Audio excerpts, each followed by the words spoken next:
Hi friends, வாங்க இன்றைக்கி நம்ம ஒரு சூப்பரான பூரி அப்புறம் பார்த்திங்கன்னா சன்னா மசாலா செய்ய போகிறோம். கொஞ்சம் பார்த்திங்கன்னா கொஞ்சம் சன்னாவை வேக வச்சு அப்படியே எடுத்து வச்சுட்டோம். கொஞ்சம் சன்னாவையும் உருளைக்கிழங்கையும் பார்த்திங்கன்னா நான் அப்படியே மத்தில் போட்டு மசித்து எடுத்துக்கிட்டேன். சிலர் வந்து மிக்சியில் கொஞ்சம் ஒன்றும் பார்த்தியா ஒரு இந்த மாதிரி அரைச்சி எடுத்துக்கோங்க. இது கொஞ்சம் வேக வச்சு எடுத்துக்கலாம். இதுக்கு தேவையானது பார்த்திங்கன்னா வெங்காயம், தக்காளி, இஞ்சி, பூண்டு விழுது இவ்வளோ தான் எடுத்துருக்கேன். வாங்க இப்போ எப்படி டேஸ்ட்டாக செய்யலான்னு பார்க்கலாம். எண்ணெய் ஊற்றிக்கலாம்.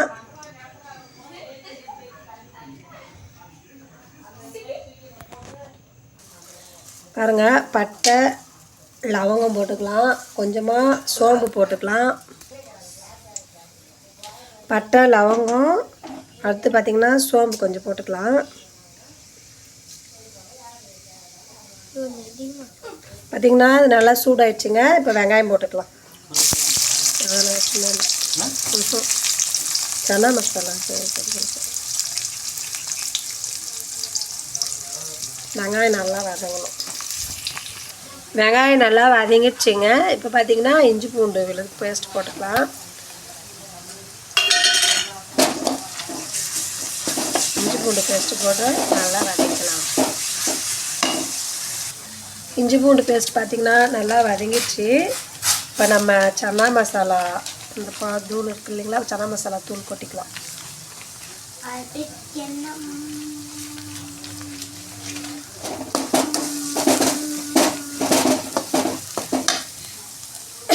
இது கூட கொஞ்சம் மிளகாய் தூள் போட்டுக்கலாம்.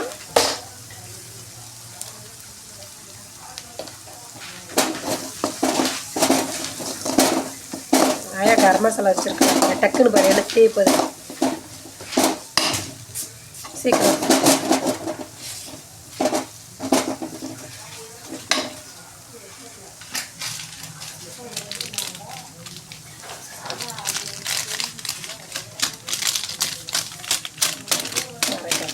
கட்டு கட்டு காட்டு டக்குன்னு.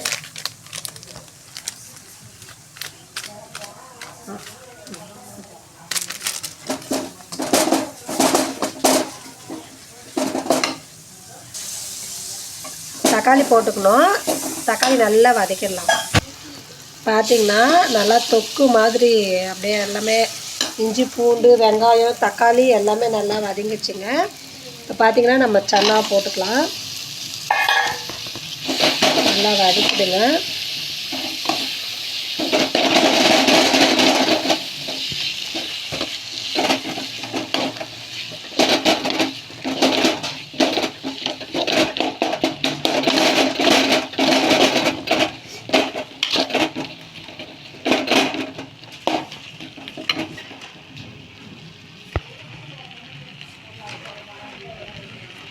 பாருங்க நல்லா வதங்கிச்சு. இப்போ நம்ம கரைச்சி வச்சுருக்கோம் இல்லையா, இந்த சன்னாவே உருளைக்கிழங்கையும் அதையும் இதில் போட்டு மிக்ஸ் பண்ணிக்கலாம். இப்போ நம்ம கரைச்சி வச்சுக்கிற இந்த உருளைக்கிழங்கையும் சன்னாவே இதில் ஊற்றிக்கலாங்க. நல்லா மிக்ஸ் பண்ணிவிடுங்க.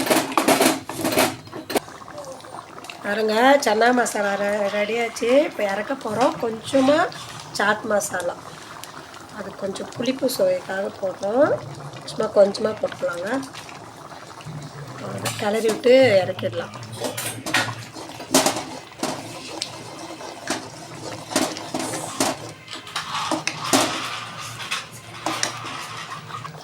நம்மளோட சன்னா மசாலா ரெடி ஆயிடுச்சுங்க. அடுத்ததாக பூரி போட்டுடலாம். அங்கே பூரி போட்டு எப்படி இருக்குன்னு சொல்லி டேஸ்ட் பார்க்கலாம். பூரி மட்டும் சன்னா மசாலா ரெடி பண்ணிட்டோம். இப்போ பார்த்திங்கன்னா பூரி பாருங்கள் எவ்வளோ உப்பெல்லாம் நல்லா வந்துட்டுருக்கு. இது எப்படின்னா மினி சோளாப்பூரி சொல்லுவாங்கள்ல, சோளாப்பூரி அந்த மாதிரி தாங்க. ஏன்னா நம்ம கொஞ்சம் கோதுமை மைதா ரெண்டுமே மிக்ஸ் பண்ணியிருக்கோம். பாருங்கள் எவ்வளோ உப்பெல்லாம் அழகாக இருக்குன்னு.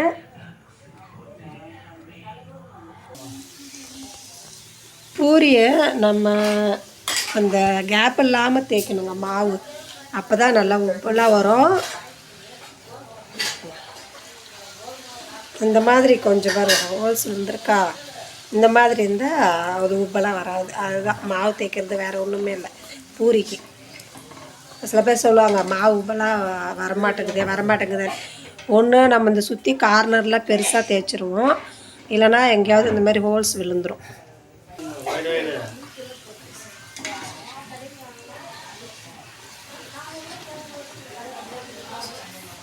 மினி சோளா பூரி. வாங்க friends, chana masala puri, mini chola puri ready ஆயிடுச்சு. வாங்க சாப்பிட்லாம். சூடான பூரிங்க பாருங்கள், சன்னா மசாலா